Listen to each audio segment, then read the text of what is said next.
été heureuse d'accueillir à la Bilipo, puisqu'il s'agit d'un travail de recherche de Annabelle Marion, qui est avec nous, qui est postdoctorante pour l'AMR Polarisation, qui est un gros projet de recherche dont la Bilipo est partenaire, qui travaille, donc c'est un gros projet de recherche qui travaille à la fois sur les collections de romans policiers et aussi sur les périodiques. Donc Annabelle Marion travaille en particulier sur donc, les communautés d'amateurs et d'amatrices de polar et sur les périodiques en particulier. Donc elle nous présente aujourd'hui une conférence intitulée Les magazines et fanzines de polar en France 1945-1990, et elle s'est beaucoup appuyée sur les collections de la Bilipo pour mener cette recherche. Alors on teste un format un peu nouveau, on va ponctuer cette conférence de lecture de nouvelles inédites qui ont été publiées dans certains magazines de polar, notamment dans Polar, Hitchcock Magazine et Noir Magazine. Ce sont des nouvelles évidemment qui font partie de nos collections et si vous souhaitez les découvrir, vous pouvez les demander, on peut vous les descendre pour consultation. Voilà, donc je te laisse commencer. Merci. Merci pour l'invitation. Je suis très heureuse de vous parler aujourd'hui du coup de cette recherche. Alors je vais commencer par rappeler brièvement le contexte dans lequel j'ai commencé à m'intéresser à ces périodiques. Donc comme l'a mentionné Alice Jacquin, je suis chercheuse postdoctorale dans un projet qui s'appelle Polarisation, donc centré sur le récit criminel imprimé en France entre 1945 et 1989. Donc vous pouvez consulter le carnet de recherche en ligne, je vous ai mis le lien vers le blog. Et j'ai été amenée en tant que chercheuse chargée du traitement d'un certain nombre d'archives, de collections en lien avec le projet, à travailler sur ce fond des périodiques de la Bilipo et plus particulièrement sur les magazines et les fanzines de polar de la seconde moitié du XXe siècle. Et j'ai notamment numérisé, alors de façon intégrale ou partielle, un certain nombre de numéros, dont le plus grand ensemble correspond en fait à Mystère Magazine, donc aux 343 numéros. Et d'ailleurs, je profite de ce moment pour remercier l'équipe de la Bilipo qui m'avait accueilli pendant ce travail sur les collections. Alors quand j'ai commencé à travailler sur ces périodiques, je me suis aperçue assez vite qu'ils représentaient à ce jour un champ d'investigation largement inexploré par le monde universitaire. Donc ce sont très majoritairement des amateurs passionnés qui ont jusqu'ici institué ces périodiques en objet d'étude. Je pense en particulier à un travail de Dany Delahette sur les mensuels du meurtre et du mystère. Et bien souvent, ce sont les périodiques de polar eux-mêmes qui dressent leur histoire. Donc, par exemple, le fanzine Enigmatica, qui est apparu entre 1976 et 1992, a entrepris de recenser plusieurs magazines policiers qui étaient alors disparus. Et de même, le fanzine Hardboiled Dix a consacré un de ses numéros en 1981 à l'ancien magazine Suspense. Et par ailleurs, les magazines et fanzines de polar se font souvent le relais des uns des autres, quand ils ne comprennent pas carrément une revue des revues, qui fait le tour des périodiques existants. Donc lieu d'archivage du passé, mais aussi du présent, cette presse spécialisée représente ainsi une ressource précieuse pour recenser des publications souvent difficiles à saisir en raison de leur durée de vie parfois éphémère et de leur diffusion souvent limitée. Donc c'est en m'appuyant sur ces différentes ressources et aussi bien sûr en entreprenant des fouilles dans le fond des périodiques de la Bilipo que j'ai essayé d'historiciser, de cartographier ces magazines et fanzines de polar depuis le début de leur émergence en France au sortir de la Seconde Guerre mondiale jusqu'à la fin de la période embrassée par Polarisation, donc à peu près le début des années 90. Et donc à travers l'histoire de ces périodiques spécialisés, je me suis intéressée principalement au développement d'un espace de réception, de mise en discours du polar, ainsi que de ses évolutions. Et donc je précise en fait d'emblée, ça va peut-être décevoir certaines d'entre vous, que ma recherche, qui s'inscrit dans un axe du projet Polarisation, ne porte pas sur les récits policiers en tant que tels qui ont été publiés au sein de ces revues, dont nous aurons quand même l'occasion d'écouter des extraits, et ça permettra de compléter ma présentation, d'avoir une vision globale de ces périodiques. Mais donc ma recherche porte plutôt sur leur cadre de diffusion et de perception, et de manière plus large sur la fabrique collective du genre policier, donc autrement dit les différentes façons d'investir, d'interpréter, d'évaluer, que j'ai menées jusqu'à présent. Alors j'ai choisi de suivre un fil chronologique en distinguant dans cette histoire des magazines de polar deux grandes périodes. Toutefois, les enjeux que je vais mettre en lumière au fil de ma communication sont pour la plupart des enjeux transversaux qui peuvent donc être appliqués à des magazines antérieurs ou postérieurs à ceux que je cite dans ma présentation à titre d'exemple. Et donc je commence par la première période, donc celle de la vogue des magazines de nouvelles policières au format digest. Alors au sortir de la Seconde Guerre mondiale, la vogue américaine qui marque le monde de l'édition policière en France ne se limite pas seulement au domaine des collections, mais touche aussi celui des périodiques spécialisés. Donc suivant la mode du digest, arrivé des États-Unis à travers la version française du fameux Reader's Digest, qui voit son premier numéro paraître en 1947, une dizaine de magazines de nouvelles policières répondant à ce nouveau format éclose entre 1948 et 1961, dont beaucoup constituent en fait les éditions en langue française de revues anglo-américaines. Alors Maurice Renaud, qui est le directeur des éditions Opta, ouvre la voie avec la création en 1948 de Mister Magazine, qu'il fera suivre par celle de Suspense en 1956, puis de Alfred Hitchcock Magazine en 1961. Donc tous trois sont des versions françaises de magazines américains. Au cours de cette même période, on a aussi la librairie Artem Fayard qui va lancer le Sans Détective Magazine en 1955 et Minuit Mystery Magazine en 1959, donc également issu de revues mères américaines. Alors la revue du mystère, c'est un peu une particularité, elle est la version française cette fois d'une revue non pas américaine mais britannique. Et à cette époque, on trouve aussi un certain nombre de revues de nouvelles policières qui imitent ce format éditorial mais sans passer par la case de l'adaptation. Donc c'est le cas de magazines comme The Guard, Police et Contre-Espionnage, Super Policier Magazine, Noir Magazine. Il y en a sûrement d'autres. Voilà. Donc si la plupart de ces périodiques connaissent une durée de vie brève, sinon éphémère, puisqu'on en compte quand même 5 qui ne dépassent pas 12 numéros et qui survivent moins d'un an, plusieurs d'entre eux réussissent quand même à s'implanter durablement dans le champ éditorial. Donc ainsi se développe après-guerre une presse spécialisée dans la littérature policière qui, à l'exception de rares et éphémères périodiques précurseurs, n'existait pas jusqu'alors en France, là où les États-Unis, au contraire, en possèdent une tradition bien ancrée qui remonte à la naissance des pulps, à la fin du XIXe siècle.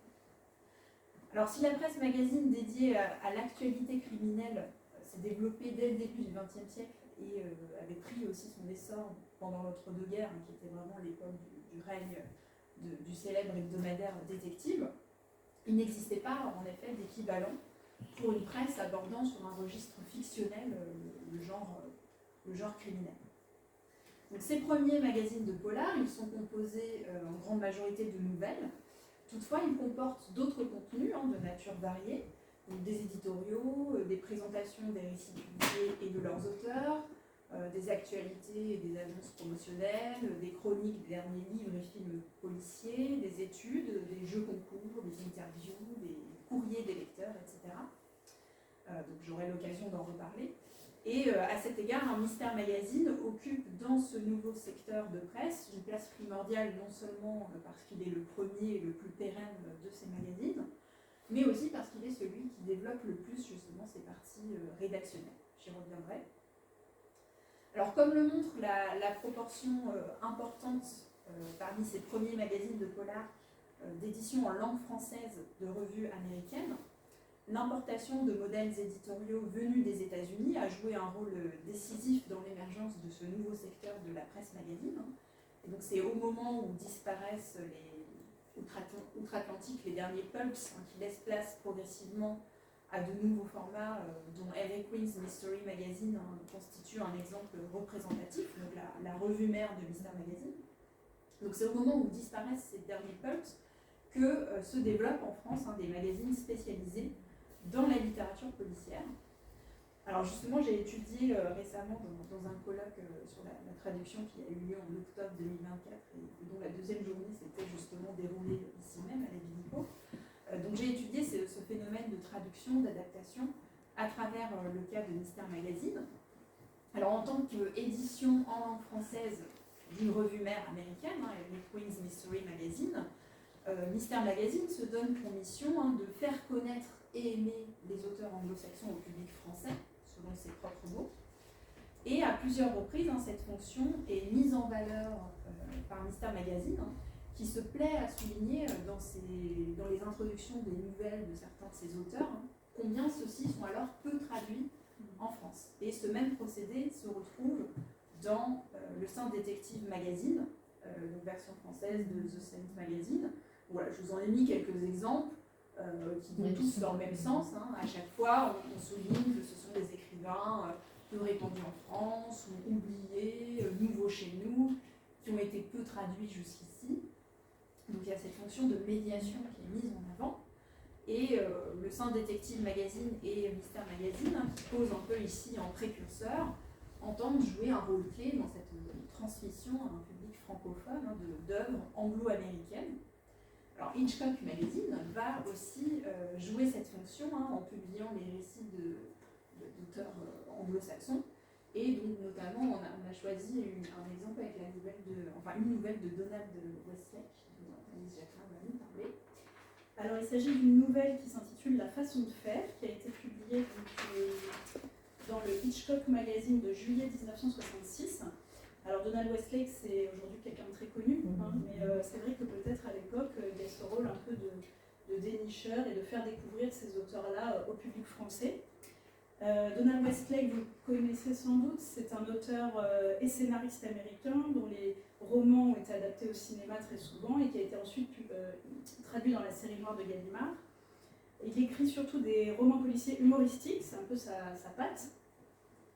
Et celle-ci, donc La façon de faire, c'est une nouvelle sur les désillusions de l'amour et sur l'hypocrisie de la bourgeoisie américaine. C'est assez satirique, c'est assez cinglant, c'est assez drôle. L'histoire, c'est une jeune femme de bonne famille qui se prénomme Drusilla, qui épouse un rebelle blouson de cuir nommé Rick, et rapidement elle se lasse de lui. Donc la nouvelle est en 2 temps. Alors je vous lis le premier extrait, donc c'est le moment de la cristallisation amoureuse.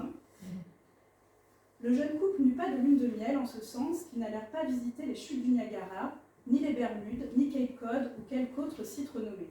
Ils se contentèrent de l'appartement de 2 pièces, procuré à Rick par l'armée du salut, sans confort et infesté de cloportes. Ce fut dans ce décor sordide que Drusilla connut l'éblouissement de l'amour. Pour Drusilla, en effet, rien n'était triste ou sordide tant qu'elle était auprès de Rick. Pour elle, ce minuscule logement était devenu le paradis. Leur repas, haricots secs, soupe à la tomate et gros rouge, était absorbé dans un état d'extase. Sauf que donc rapidement, elle se rend compte que ce mari qu'elle s'est choisi ne fait pas bonne figure dans les dîners mondains. Et là, c'est l'heure de la décristallisation. Au cours de cette soirée, les yeux de Drusilla commencèrent de s'ouvrir, lentement, douloureusement. Elle regardait ces garçons distingués, élégants, brillants d'intelligence, tous liés d'amitié les uns aux autres, qui étaient les époux de ses amis, qui tenaient leurs femmes par le cou. Puis elle regardait Rick. Pour la première fois depuis des mois, elle se mit à réfléchir. Le mot de divorce lui vint à l'esprit, mais elle le repoussa immédiatement. Son mariage avait été la fable de la ville. Divorcer d'avec Rick, c'était avouer son échec et admettre son erreur. Elle ne pouvait pas l'envisager. Peu à peu, les tentations d'une lourde hérédité venaient l'assaillir, et elle résolut de faire disparaître son mari. Mais elle agirait avec toutes les précautions possibles. Drusilla n'avait aucunement l'intention de scandaliser à nouveau la haute société en allant sur la chaise électrique. Rentrée chez elle, elle s'enferma dans sa chambre et se mit à faire des plans. Voilà, je vous laisse le suspense pour vous donner envie de lire les nouvelles, parfois en parlant des grands auteurs. Voilà, donc c'est ce type de nouvelles qui étaient publiées. Alors, comme je le disais, c'était des nouvelles qui étaient souvent précédées de textes introductifs. Alors des textes qui jouaient des fonctions d'accroche, promettant au lecteur des plaisirs divers, hein, allant du délassement intellectuel au thrill, aux sensations fortes. Mais c'était aussi des textes qui avaient souvent un rôle informatif, voire pédagogique. Ainsi, quand il publie pour la première fois un auteur, hein, Mystère Magazine fait généralement précéder le récit d'une présentation bio-bibliographique, hein, selon un procédé qui est loin d'être systématique dans l'édition américaine. Donc, la revue française est plus pédagogique souvent que la revue américaine. Alors, si elles engagent parfois un travail de recomposition, hein, puisque certaines informations distillées plus tardivement dans la revue mère américaine sont reprises dès l'introduction à la première nouvelle publiée d'un auteur, ces présentations relèvent en fait souvent d'ajouts propres à l'édition française. Donc, c'est le cas par exemple de celles d'Avery Queen, d'Anthony Abbott ou de Stribling, qui sont tous trois publiés dans le premier numéro de Mystère Magazine, et sur lesquels le lecteur français reçoit de nombreuses informations dont on ne trouve nulle trace en fait dans la revue mère américaine. Et ces présentations peuvent aussi concerner les personnages mis en scène dans les nouvelles, pas seulement les auteurs, avec là encore des différences de traitement notables par rapport à l'édition états-unienne. Ainsi, tandis que l'introduction d'Avery Queen's Mystery Magazine à une nouvelle de Craig Rice suppose le lectorat américain familier de son couple de détectives Jake Justus et Ellen Brown, Who Doesn't Love That Duo, donc qui n'aime pas ce duo. L'introduction de l'édition française prend la peine, quant à elle, de présenter ces personnages au lectorat français. Et excédant le corps des introductions, ces présentations se déportent parfois vers d'autres parties rédactionnelles du magazine, donnent lieu à des rubriques comme les bibliographies d'auteurs policiers anglo-saxons qui sont inaugurées dans le numéro de septembre 1954 avec Avery Queen. Donc en tout cas, en raison de leur petit format, de leur concentration de textes courts, les revues se prêtent particulièrement à des dynamiques de circulation transnationale et elles jouent un rôle non négligeable dans la diffusion et dans la médiation des œuvres d'auteurs internationaux auprès d'un public français. Alors à cet égard, si les écrivains anglo-américains sont très largement dominants dans les sommaires de ces magazines, on trouve aussi quelques auteurs aux nationalités plus rares. Donc, par exemple, on a Edogawa Rampo, le plus célèbre écrivain policier japonais, qui est publié pour la première fois en France dans le premier numéro de Noir Magazine. Et l'introduction qui précède la nouvelle souligne d'ailleurs la méconnaissance dont les auteurs policiers issus d'un pays comme le Japon font l'objet. Mais voilà. Et donc je laisse la parole à Alice qui va nous en dire un peu plus sur cette nouvelle et son auteur.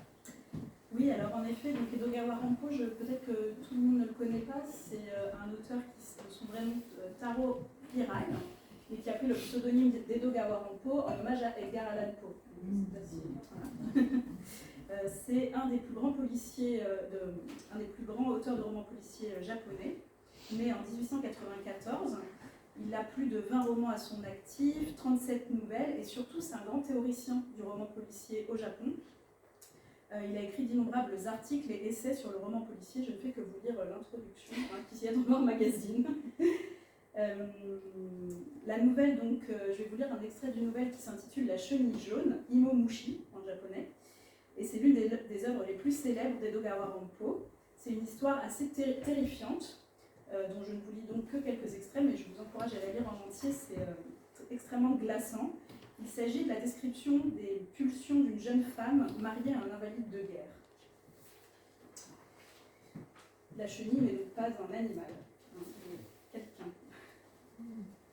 Quand elle avait épousé son mari, elle était humble et modeste, d'une timidité presque maladive. Maintenant, bien qu'en apparence elle n'ait pas changé, d'étranges désirs agitaient son cœur, nés de l'incessante et terrible contemplation de son pauvre invalide de mari. Mais invalide n'était-il pas un terme ridiculement faible et grotesque appliqué à lui, autrefois si beau, d'un maintien si martial et si magnifiquement viril? Aujourd'hui, pour la première fois, telle une bête de proie, ou peut-être un être possédé du démon, Elle ressentait le besoin atroce et lancinant de satisfaire les indicibles passions que le temps avait éveillées à la longue en elle. Le temps, ou bien la mystérieuse fascination de cet amas de chair livide dont elle devait chaque jour et chaque nuit prendre soin, de cet amas de chair livide qui était tout ce qui restait de son mari. Et je continue la description terrifiante. Après avoir allumé la lampe, elle se dirigea vers un petit bureau situé dans un autre coin de la pièce. Devant le meuble, il y avait un fauteuil bas, recouvert de coussins de cotonnade imprimée. Mais le siège était vide de son occupant, qui s'était traîné sur le sol. Elle l'aperçut dans la pénombre, gros paquet vivant, enroulé dans un vieux kimono de soie d'Oshima, et l'on aurait pu croire qu'il avait été jeté là, au rebut, par quelqu'un désireux de s'en débarrasser. D'un côté du paquet, une tête d'homme déplacée, qui ne cessait de heurter le sol avec une régularité de pendule, pareille à une étrange machine mécanique. Tout en tapant, le paquet se déplaçait, petit à petit, dans un horrible mouvement de reptation. Voilà. Donc là, je suis mis jaune de d'Edogawa Ranpo, qui se finit de façon assez tragique. Voilà, donc des magazines qui sont destinés à mieux faire connaître au public français des auteurs internationaux et surtout anglo-saxons, donc qui contiennent en majorité des textes traduits de l'anglais. Mais ils peuvent aussi finalement jouer ce rôle de médiation pour en fait la production francophone, puisque dès son 10e numéro, Mystère Magazine va aussi inclure dans ses anthologies mensuelles des récits inédits de langue française, grâce à un accord obtenu auprès de l'édition américaine, qui est assez exceptionnel par rapport à d'autres magazines qui sont des adaptations à l'époque. Comme l'explique l'éditeur Maurice Renaud en introduction à la première de ses nouvelles françaises publiées, Contre-projet de Pierre Boileau. Donc au fil des presque 30 ans d'existence de la revue, seront ainsi publiés des auteurs déjà confirmés comme Boileau ou comme Simon, mais aussi des écrivains ou des duos d'écrivains qui, au moment en tout cas de leur parution dans le magazine, en sont encore à leur début. Et parmi les plus connus d'entre eux, on peut citer notamment le duo Boileau-Narcejac, le romancier Georges-Jean Arnaud, qui est publié en 1954 et qui du coup à l'époque écrit encore sous le pseudonyme de Saint-Gilles, ou encore André Piljean, Pierre Signac, beaucoup d'auteurs dont on reconnaît les noms aujourd'hui, mais qui ne sont pas forcément très célèbres encore au moment de leur parution dans le magazine, qui jouent un peu un rôle de tremplin pour les auteurs français. Et à cet égard, les interviews, qui à cette époque, sans doute pour des raisons pratiques, concernent principalement des auteurs de langue française, pour le coup, permettent aussi au lectorat de mieux connaître les auteurs de romans policiers, lesquels restent alors bien souvent dans l'ombre des collections qui les publient, des films qui adaptent leurs œuvres ou encore de leurs personnages phares.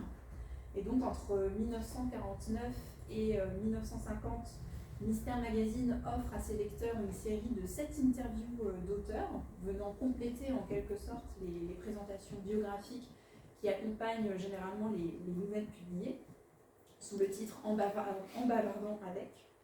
Et entre 70 et 72, ce sera cette fois une série de 37 interviews qui viendra rythmer la parution du magazine. Donc, comme on le voit, les magazines de polar de cette première période n'accueillent donc pas dans leur page uniquement des récits, mais aussi d'autres contenus. Et donc c'est particulièrement le cas de Mystère Magazine qui, à cette époque, est le périodique qui développe le plus sa partie rédactionnelle. Alors en ce qu'il prétend être, je cite, l'officiel de la littérature policière en France, Mystère Magazine s'attache en effet à centraliser les informations, les discours en rapport avec le genre. Donc il annonce les derniers ouvrages parus ou à paraître, le lancement ou l'arrêt de collection, les projets de traduction, d'adaptation, ou encore les prix de littérature policière. Il relaye aussi les articles en lien avec le genre parus ailleurs dans la presse, ou bien donne directement la parole aux auteurs ou aux éditeurs dans des interviews ou encore dans des publicités, et aussi aux critiques, dans des chroniques qui rendent compte des derniers ouvrages et films policiers. Donc en tant que périodique, Mystère Magazine est essentiellement collectif et médiatique, Donc chacun de ces numéros est inséré dans un système d'interlocution polyphonique complexe, non seulement en ce qu'il est le fruit d'une collectivité de rédacteurs, mais aussi en ce qu'il se fait l'écho d'une multitude de discours produits à destination du magazine, dans le cas par exemple de l'interview, ou récupérés par lui, dans le cas de citations extraites d'un article de presse, d'un ouvrage critique, ou encore d'une préface. Et fonctionnant comme un instrument de médiation, la revue centralise des discours, des représentations portant sur le genre policier qui sont d'ordinaire éclatés, issus de supports, de contextes divers, de même qu'elle met en relation les différents acteurs de l'espace culturel et médiatique, donc les auteurs, les éditeurs, les publicitaires, les journalistes, les critiques, mais aussi grâce à l'instauration dès 1949 d'une rubrique courrier des lecteurs, des lecteurs, on va dire, ordinaires. Donc finalement, Mystère Magazine peut être appréhendé comme une espèce de théâtre de cet interdiscours dont le genre est le résultat. C'est-à-dire un espace où se donne à lire ce réseau complexe de discours produit par une multitude d'acteurs qui contribuent à façonner et à définir, redéfinir le genre. Et parce que la polémique est essentielle à la pratique journalistique, en permettant aux rédacteurs de grossir, de dramatiser leur discours, le magazine ne va pas forcément chercher à unifier ces représentations hétérogènes, souvent contradictoires, que les différents acteurs de l'espace culturel et médiatique proposent du genre policier, mais s'attache à l'inverse à donner en spectacle, en quelque sorte, à ses lecteurs le choc des opinions contraires. Et en août 1949, par exemple, Mystère Magazine va représenter dans ses pages une nouvelle querelle des anciens et des modernes qui agite alors le monde de la littérature policière. Donc opposant d'un côté les détracteurs du roman noir, ce genre nouveau issu des États-Unis, dont l'essor est fulgurant depuis la Libération, et de l'autre ses défenseurs. Donc on a les numéros 19 et 20 qui vont relayer des articles d'un hebdomadaire, La Bataille, qui s'appelle La Bataille, où s'affrontent d'abord par l'intermédiaire d'un journaliste qui les cite, puis de manière directe les deux représentants de ce camp, donc Thomas Narcejac, qui est l'auteur d'un essai qui s'appelle La fin d'un bluff, qui attaque virulemment le roman noir, et Marcel Duhamel, le célèbre directeur de la série noire. Et d'autres extraits sont en plus ajoutés à la suite de cette prise de bec, qui viennent compléter ce système de collage qui permet de rapprocher afin de mieux les confronter des discours séparés dans l'espace-temps. Et la mise en scène de cette controverse se poursuivra. Je sais pas si on voit rien en fait. Il faudra aller voir par vous-même. Mais la mise en scène de la controverse se poursuit au sein du courrier des lecteurs, qui en fait est initié sur la suggestion d'un lecteur qui demande à ce que les Dupont et Durand puissent s'amuser eux aussi et débattre dans les colonnes de Mystère Magazine, sur l'exemple des acteurs officiels, Narcejac, Duhamel. Et donc le magazine continue dans ce courrier des lecteurs à jouer un rôle d'orchestrateur en sélectionnant, en agençant des extraits de lettres de manière à construire leur mise en dialogue, leur confrontation, et en apportant à la fin quand même une conclusion, de peur que le débat ne devienne lassant pour les lecteurs. Donc finalement, s'immerger dans ces 343 numéros de Mystère Magazine, ça permet de ressaisir de l'intérieur cette fabrique collective du genre policier, les négociations dont il fait l'objet, et aussi son histoire, puisque Mystère Magazine est publié pendant presque 30 ans, et donc, durant cette longue période, depuis le moment américain qui suit la libération jusqu'au tournant contre-culturel d'après mai 68, le genre policier connaît des évolutions majeures et que la revue va donner à mesurer. Donc on a par exemple au début des années 70 une autre querelle des anciens et des modernes, modèle 1974, pour reprendre une formule ironique du critique Maurice Bernard Andreb, que Mystère Magazine accueille dans ses pages. Alors, cette fois, comme le relève l'écrivain ADG, la joyeuse bagarre, je cite, la joyeuse bagarre entre romanciers à énigmes et romanciers noirs est terminée, mais la controverse va se rejouer entre les défenseurs et les détracteurs des jeunes loups de la série noire, Pierre Signac, ADG et Jean-Patrick Manchette. Et donc, entre les numéros 308 et 317, on va assister à une confrontation entre un lectorat attaché à une conception ancienne, figée du roman policier, et une nouvelle génération d'auteurs post-mai 68, soutenus par d'autres acteurs, qui souhaitent faire bouger les frontières du polar. Et donc c'est Michel Lebrun, en fait, qui est l'instigateur et l'animateur de cette polémique, qui prend la forme d'une série d'échanges dans une rubrique qui s'appelle Le Contre-pied, qu'il anime au sein du magazine. Et donc la polémique va prendre la forme d'une série d'échanges entre les écrivains ADG et Pierre Signac et des lecteurs, plusieurs lecteurs. Et le courrier des lecteurs, encore une fois, va offrir un prolongement en fait à la querelle. Et Maurice Bernard Andreb va jouer en fait un rôle de pacificateur en clôturant un débat qui met à mal les règles de courtoisie prônées par la revue, parce qu'ADG n'y va pas de main morte, et c'est assez amusant à relire aujourd'hui. Voilà, donc afin d'étudier cette fabrique collective du genre et interroger aussi la place que peuvent y prendre les lecteurs, la rubrique du courrier des lecteurs de Mystère Magazine, à laquelle j'ai fait allusion à plusieurs reprises, m'est apparue vraiment comme particulièrement intéressante, et donc je me suis un petit peu penchée dessus. Donc c'est une rubrique qui est lancée en octobre 1949 et qui s'interrompt une première fois en 1956. Elle sera reprise plus tard, mais de façon moins intéressante. Une rubrique qui d'ailleurs est absente de l'édition américaine, donc on voit aussi l'écart se creuser entre Mystère Magazine et son modèle américain.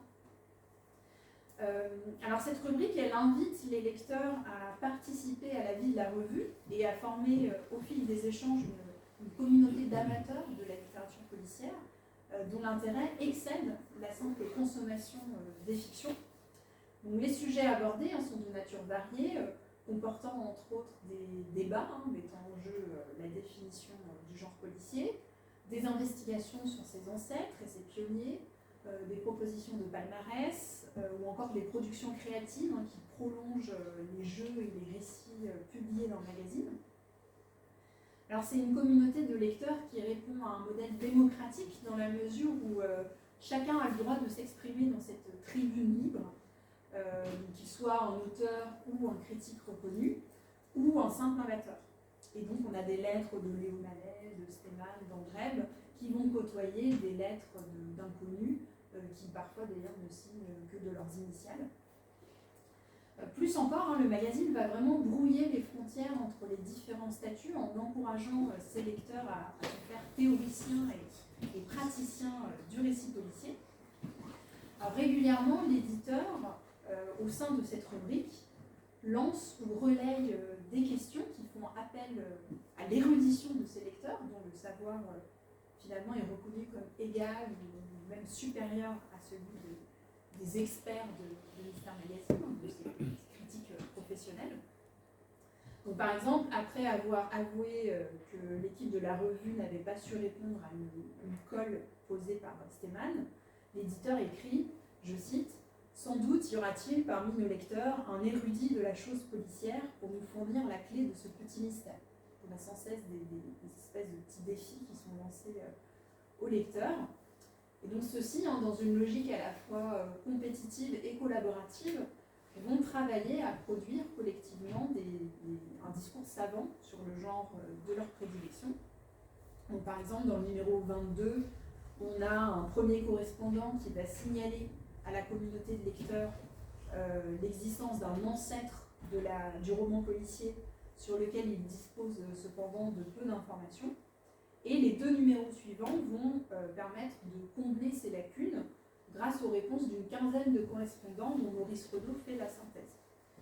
Donc, empruntant à la fiction policière son modèle narratif fondateur, ses recherches historiques et bibliographiques, prennent la forme d'une espèce d'enquête collective qui se distribue de numéro en numéro.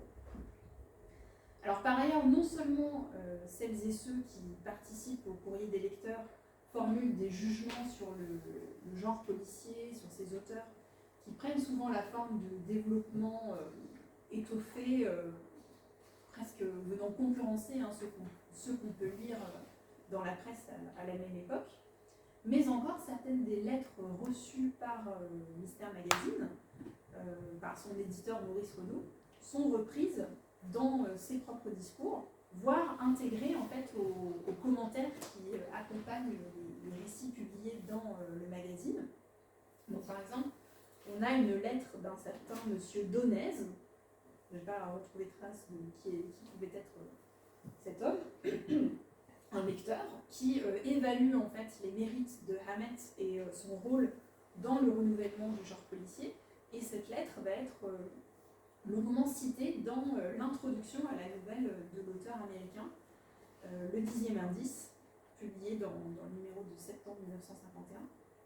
Donc on ne saurait mieux prendre au sérieux, valoriser les jugements des lecteurs, dont l'autorité critique est reconnue, voire instituée par Mystère Magazine.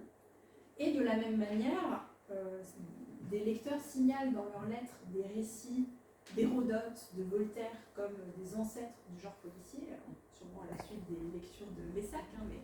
Et ces lettres ne restent pas sans réponse ni sans effet, puisque dès les numéros suivants, ces récits se voient inclus par Mystère Magazine dans son anthologie mensuelle. Alors par ailleurs, les interventions des lecteurs peuvent aussi prendre une forme plus créative, en brouillant un peu les frontières entre lecture et écriture. Le courrier des lecteurs accueille aussi des solutions, des suites de nouvelles publiées dans le magazine que proposent des correspondants, donc soit à la suite d'une incitation éditoriale, soit de manière spontanée. Et donc à travers ces pratiques, le lecteur participe activement à l'interprétation, mais aussi à la production de textes policiers. Et d'ailleurs, certains correspondants de Mystère Magazine accèdent dans une certaine mesure au statut d'auteur. Donc, par exemple, Jacques Faisan, qui s'était fait remarquer par la proposition d'une suite de nouvelles qu'il avait proposées, une suite qui avait été publiée intégralement dans le numéro de décembre 1951. Donc Jacques Faisan voit sa première nouvelle publiée dans le magazine en septembre 1952. Et on a aussi des concours de nouvelles policières qui sont organisés par Mystère Magazine, qui là aussi encouragent les lecteurs à devenir auteurs. Donc des concours qui sont présentés comme des initiatives cherchant à révéler et encourager de nouveaux talents. Et on a les nouvelles lauréates qui sont intégrées dans les anthologies mensuelles de Mystère Magazine. Donc les lecteurs de Mystère Magazine dans les années 50, en tout cas ceux qui participent à la rubrique du courrier, et il ne faut pas oublier quand même que ce n'est pas la majorité du public, c'est une minorité, mais ces lecteurs-là, en tout cas, prennent une part active dans la composition du périodique, qui tend à devenir une aventure collective. Et c'est cette expérience fructueuse, sans doute, qui incite Maurice Renaud à fonder un club, Mystère Fiction, en 1955. Donc au départ, c'est un ciné-club, ensuite c'est un club d'amateurs, qui réunit en fait les communautés d'amateurs de polar et de science-fiction, qui se sont structurés autour des deux titres principaux qu'il détient, donc Mystère Magazine pour le genre policier et Fiction pour le genre de la science-fiction. Et donc ce club va se voir doté d'un bulletin, Cellule Grise, qui en fait constitue le tout premier fanzine de littérature de genre en France. Donc c'est un bulletin qui est conçu comme un prolongement de Mystère Magazine et de Fiction, et en particulier de leur courrier des lecteurs. Et un bulletin qui du coup va porter à son paroxysme ce modèle de participation initié dans ces magazines, puisque justement c'est de cette participation que dépend l'existence du bulletin. Il revient aux adhérents du club d'animer le bulletin par leurs échanges, par leurs commentaires, par leurs essais théoriques ou créatifs. Alors Cellule Grise ne va connaître que 8 numéros, Mais voilà, il préfigure finalement les fanzines qui vont se développer à partir de la seconde moitié des années 70 dans le domaine policier. Et des fanzines qui parachèvent finalement l'avènement de ce que Henry Jenkins, un chercheur qui a beaucoup travaillé sur les journaux, ce que Henry Jenkins appelle une culture participative, pour voilà, justement désigner ce fait d'avoir des lecteurs actifs, producteurs. Donc c'est pour ça que l'exemple de Mister Magazine et de son supplément Cellule Grise me paraît constituer vraiment un chaînon important dans l'histoire de ces périodiques spécialisés qui permet de mieux comprendre ce passage du magazine au fanzine, autrement dit le passage d'un mode de communication vertical à un mode de communication horizontal. Je reviendrai sur ce point. Mais du coup, voilà, j'en viens à la deuxième période dans l'histoire de ces périodiques de polar, donc celle des revues critiques, fanzines, bulletins d'amateurs. Donc vers la fin des années 60, le début des années 70, les magazines de polar qui avaient réussi à s'implanter dans le champ éditorial vont disparaître les uns après les autres. Donc on a Le Sang Détective Magazine qui s'arrête en 67, Hitchcock Magazine en 75, Mister Magazine en 76. L'édition policière traverse en effet une période de crise et de restructuration en raison de mutations profondes qui affectent alors la littérature populaire, marquée notamment par la montée en puissance du livre de poche au détriment des collections spécialisées, ou encore la concurrence des médias audiovisuels face à l'imprimé. Cependant, on a quand même la déflagration du néopolar en 1979 qui va entraîner un intérêt renouvelé pour le genre, qui se traduit par la création de nouveaux magazines. Alors, je vous les ai mis en rouge, je ne parlerai pas pour l'instant tout de suite de ceux qui ne sont pas en rouge. Donc on a Polar et Gang en 79, Thriller en 82, Asphalt en 85. Voilà, donc c'est des initiatives éditoriales qui sont quand même de courte, voire de très courte durée. Et cette seconde génération de magazines de polar s'éloigne des premiers modèles américains en présentant un nouveau format éditorial, puisque la part des récits y est beaucoup plus réduite que dans les revues de nouvelles des années 40-60. Et à l'inverse, les parties rédactionnelles sont plus développées. Mais on continue quand même d'y trouver des nouvelles. Donc, par exemple, celle de Jim Thompson, publiée dans Polar, dont on va nous parler Alice Jacquelin. Oui, donc c'est la dernière nouvelle que je vais évoquer. C'est une nouvelle qui s'intitule Le défaut du système, qui est une nouvelle publiée de Jim Thompson, publiée dans le numéro Polar de mai 79.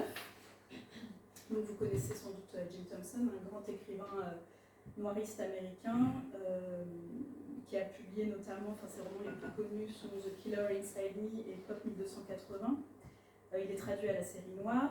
Et la particularité de Jim Thompson, c'est de mettre en scène la noirceur de l'âme humaine, pour celles et ceux qui ont lu The Killer Inside Me, notamment Démon qui est en moi, je crois que c'est traduit.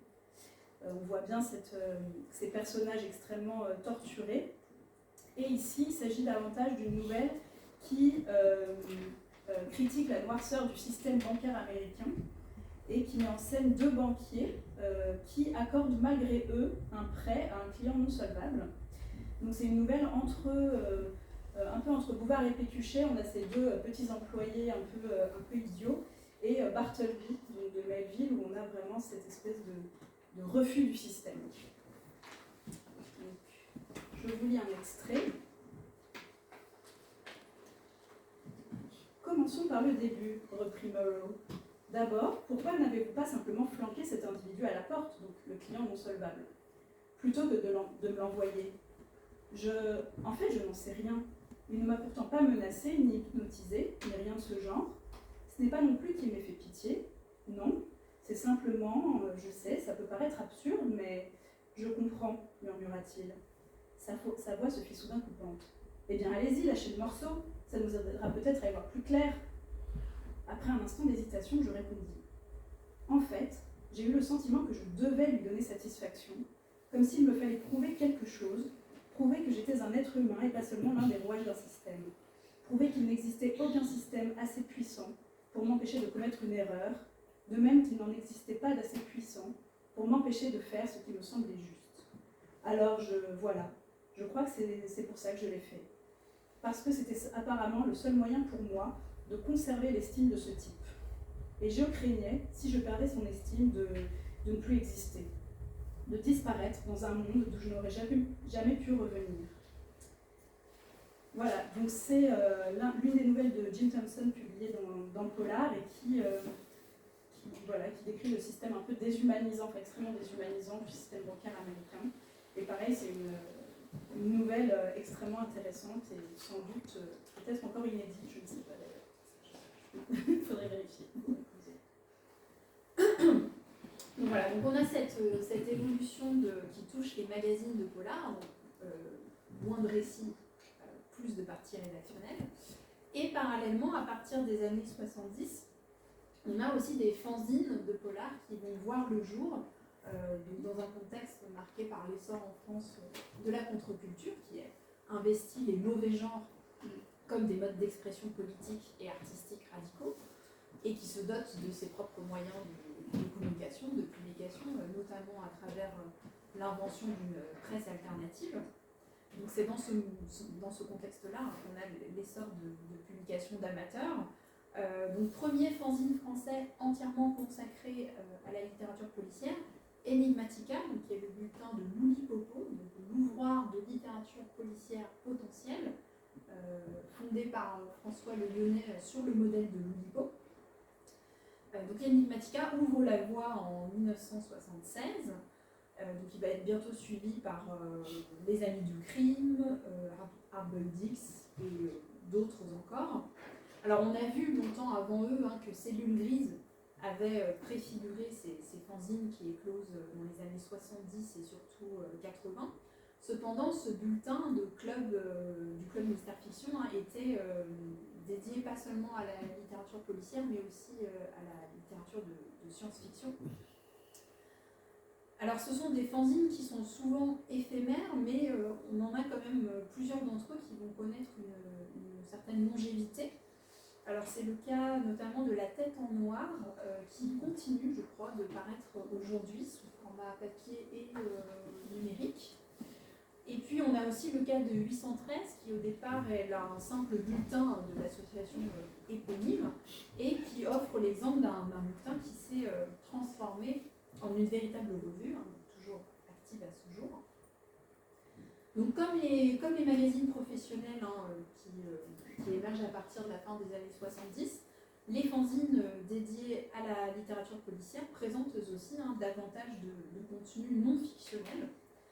Donc si ce développement des fanzines n'est pas étranger sans doute à l'effet de mode un peu dont bénéficie le polar dans les années 80, il paraît avoir été encouragé par la disparition, ou en tout cas par l'essoufflement des magazines spécialisés de cette époque. Donc que ce soit dans 813 ou dans Enigmatica, les amateurs déplorent le trou laissé par Mister Magazine, le polar, ou encore les critiques balbutiantes de thrillers. Et donc c'est justement ce manque qui les incite à prendre en charge un rôle d'information, de médiation, d'analyse, d'ordinaire assumé par les magazines professionnels. Donc les magazines et les fanzines de polar reflètent et accompagnent le développement de discours experts sur le genre policier, marqué par la proportion grandissante de contenu critique dans leurs pages. Alors le magazine Polar symbolise bien cette évolution qui est d'ailleurs soulignée en fait par son directeur François Guérif dans ses entretiens avec Philippe Blanchet. Donc je cite: « J'avais envie de monter une revue mais quelque chose de différent de Mister Magazine. Le principe consistant à publier pour les 3/4 des nouvelles et d'assaisonner ça de quelques chroniques régulières ne m'intéressait pas. Par contre, je trouvais à l'époque qu'il était anormal qu'il n'y ait pas de revue littéraire consacrée au polar, alors que c'était un genre important.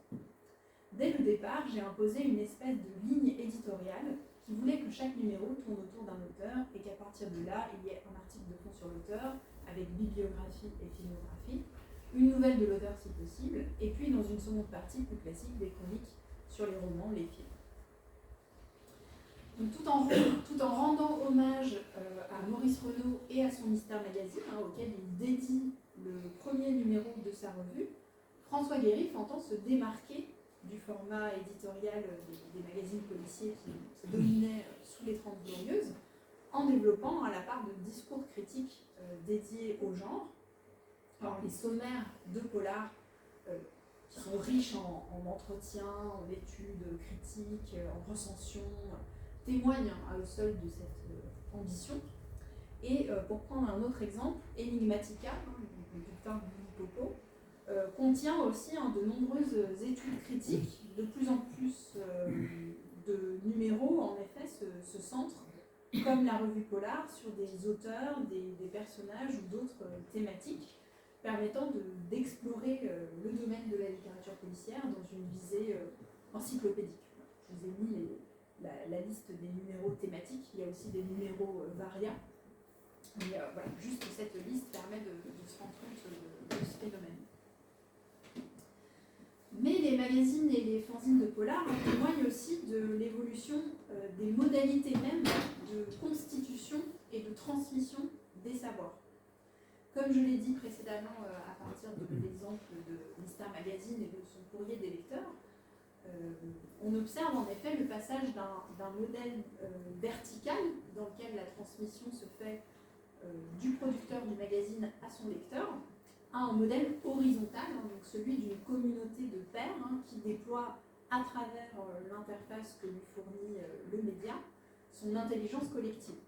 Alors cette évolution, elle est surtout perceptible dans les fanzines et autres publications d'amateurs.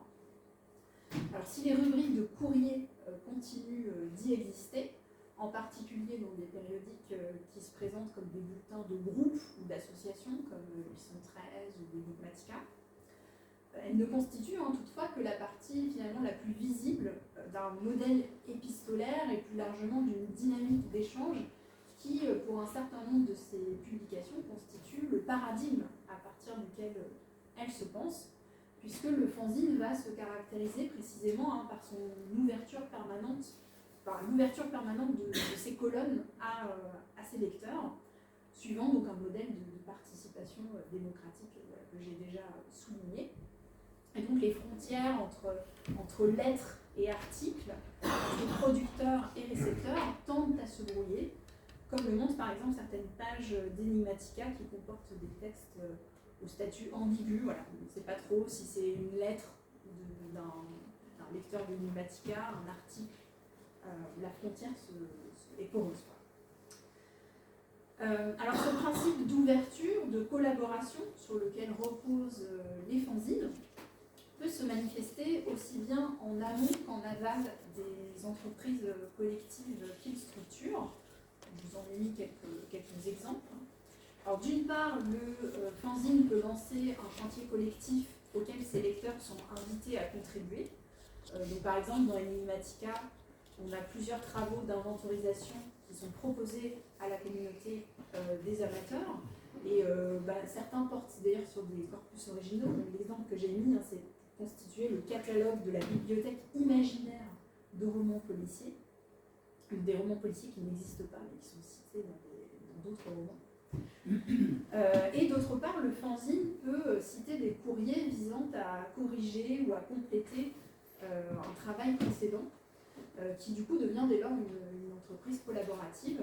Donc je pense par exemple aux bibliographies établies par différents amateurs dans les années du crime, ou encore au dictionnaire des auteurs que Michel Lebrun publie dans Enigmatica, qui va souvent être corrigé par des lettres de lecteurs. Donc préfigurant en quelque sorte les wikis et les autres bases de données qui se sont développées depuis sur Internet, les fanzines jouent un rôle clé dans la mise en commun des savoirs sur le genre, et donc ceux-ci sont constitués de manière collective sur le modèle de l'encyclopédie. Et c'est bien d'ailleurs comme une encyclopédie permanente de l'autre littérature qu'Alfu, le pseudonyme d'Alain Fuselier, présente sa revue Ancrage. Et alors ce sous-titre, me semble-t-il, s'inspire sans doute de l'encyclopédie permanente de la littérature criminelle que propose alors Michel Lebrun année après année, à travers son almanach du crime. Alors, l'almanach du crime, d'ailleurs, c'est un objet hybride, à mi-chemin entre le livre et le périodique, qui est assez intéressant parce qu'il montre en quoi, finalement, ces travaux de recensement et d'analyse commencés dans les revues et les fanzines spécialisées préparent la publication dans les années 80 de livres-sommes qui compilent les savoirs sur le genre et notamment sur ses collections. On citait par exemple les travaux de Claude Mesplède et Jean-Jacques Schléret sur la série noire, ou encore celui de Jacques Baudou et de Jean-Jacques Schléret toujours sur le masque, voilà, qui sont un peu un point d'aboutissement de ce travail commencé dans les fanzines. Alors, comme le souligne Natacha Leven dans son ouvrage sur le roman noir, la structuration de discours critiques sur le genre policier est un indice de sa légitimation progressive.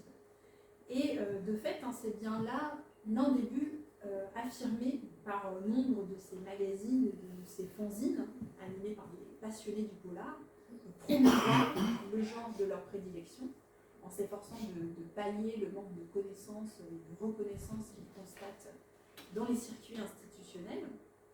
Alors certes, dès les années 1949, Mystère Magazine se donnait pour mission de revaloriser sur le plan littéraire un genre trop inconsidérément minimisé. Je cite ici une formule de la revue. Ce qu'il faisait d'ailleurs en puisant largement dans les écrits fondateurs de Régis Messac ou de Chesterton, publiés dans l'entre-deux-guerres.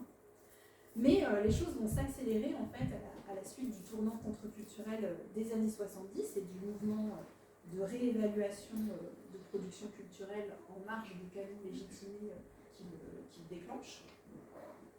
Et donc les associations d'amateurs prennent leur essor en France en s'accompagnant souvent de publications de fanzines ou de bulletins qui se donnent en fait pour but explicite de promouvoir la littérature policière ou plus largement la littérature populaire. Alors, l'exemple le plus connu, c'est celui de 813, l'association des amis de la littérature policière, fondée en 1980. Mais on pourrait aussi citer, dans des exemples moins connus, Série B, association, je cite, association des amateurs de littérature connexe, populaire et marginale, qui a été créée en Belgique en 1983, ou encore l'association Polar, née en 1988, qui est à l'origine du fanzine K1. Voilà, donc les magazines et les fanzines de Polar, portés par des passionnés, contribuent au développement de discours experts sur le genre, qui vont reprendre à la culture savante ses codes et ses pratiques. Donc, par exemple, l'intérêt pour l'auteur de l'œuvre autant que pour l'œuvre elle-même, ou encore la propension aux commentaires, ou la disposition à l'accumulation et au classement.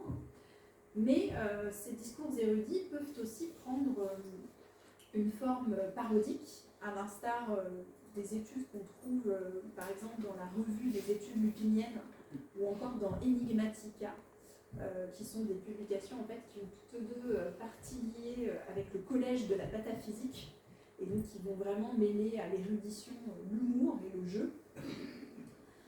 Alors les savants fous de Louis Popo, pour reprendre une formule de Michel Lebrun, qui était lui-même un membre fondateur du groupe, jouent ainsi sur ce décalage entre un vocabulaire et des techniques académiques issus de la culture légitime et des objets dépourvus de dignité culturelle sur lesquels ils s'exercent. Donc c'est un dispositif qui témoigne sans doute de l'intériorisation d'un sentiment d'illégitimité qui conduit à envisager le savoir dont le polar fait l'objet comme une espèce de pseudo-science, mais il peut aussi être appréhendé comme une forme discrète de contestation des frontières et des hiérarchies établies entre culture légitime et culture populaire. Alors si les magazines et les fanzines de polar, en favorisant du coup ce développement de discours experts sur le genre, vont refléter et accompagner sa légitimation progressive, on témoigne aussi de certaines résistances finalement face à cette institutionnalisation en cours. Donc, par exemple, les intellectuels et les universitaires qui s'intéressent aux romans policiers, de même que la culture savante qui leur est associée, sont perçus tantôt comme des alliés, tantôt comme des ennemis, sont valorisés mais aussi conspués. Il y a une espèce d'ambiguïté qui se donne souvent à lire. Et de la même manière, si les intersections, les mélanges entre littérature blanche et littérature noire sont volontiers soulignés, la première tend aussi à être rejetée par les défenseurs du polar qui l'accusent souvent de snobisme ou de nombrilisme. Et donc cette humeur anti-institutionnelle est particulièrement marquée dans le magazine éphémère Gang, qui est lié en fait au mouvement du néopolar et qui va vraiment cultiver la marginalité associée au genre et qui va aborder le polar pas seulement comme une littérature mais comme un fait social, politique. Donc voilà, donc les efforts en fait dont font preuve les passionnés du polar à promouvoir le genre de leur prédilection sont ainsi souvent traversés de tensions qui reflètent le dilemme constitutif des littératures de genre, pour reprendre une expression du chercheur Raphaël Lewis. Donc par cette formule, en fait, Raphaël Lewis va désigner une tension structurelle entre des stratégies identitaires qui consistent, je cite, à assumer une appartenance forte au champ des littératures de genre, en postulant une différence de nature avec le champ opposé des littératures légitimes, et des stratégies d'effacement qui, quant à elles, visent à rendre le plus perméable possible les frontières entre les deux champs, le plus souvent dans une perspective de légitimation de genre méprisé. Donc on a souvent cette ambivalence qui vient traverser les littératures de genre. Voilà. Alors je vais peut-être m'arrêter là et conclure rapidement, parce que j'ai déjà beaucoup parlé. Donc à l'issue de cette présentation, j'espère vous avoir convaincu de l'intérêt qu'il y a à relire ces magazines et ces fanzines de polar de la seconde moitié du XXe siècle. Donc ceci constitue à mes yeux un poste d'observation privilégié pour étudier le monde littéraire policier de cette période, pour redécouvrir ces différents acteurs, mais aussi explorer les dynamiques de construction, de circulation, de légitimation du genre à travers le temps. Et par ailleurs, la lecture des extraits que nous a fait Alice Jacquelin laisse quant à elle entrevoir l'intérêt que représenterait une étude centrée sur les récits publiés au sein de cette périodique, l'étude qui reste à faire, que je n'ai pas faite, mais qui sera peut-être prise en charge à l'avenir. Voilà.